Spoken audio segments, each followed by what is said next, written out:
बिस्मिल्लाहिर्रहमानिर्रहीम।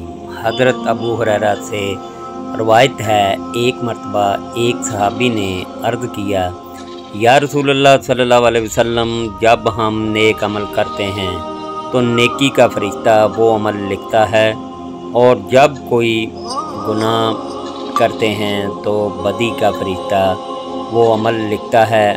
क्या कोई ऐसा अमल है जिस पे ये दोनों फरिश्ते करमन का तबीन बेयक वक्त अमल लिखें? हजूर सल्लल्लाहु अलैहि वसल्लम ने फरमाया, वो अमल दरूद पाक है। जब तुम दरूद पाक पढ़ते हो तो नेकी का फरिश्ता नेकी लिखता जाता है, दर्जात बुलंद होते हैं, और बदी का फरिश्ता गुनाह मिटाता जाता है और मग़फ़िरत होती है। इब्ने माजा। सुबहान अल्लाह।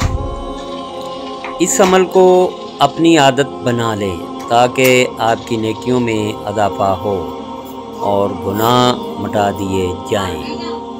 अल्लाह पाक हर मुसलमान को अपने हिफ्ज़-ओ-मान में रखे। आमीन सुम्मा आमीन। अल्लाह हाफ़िज़।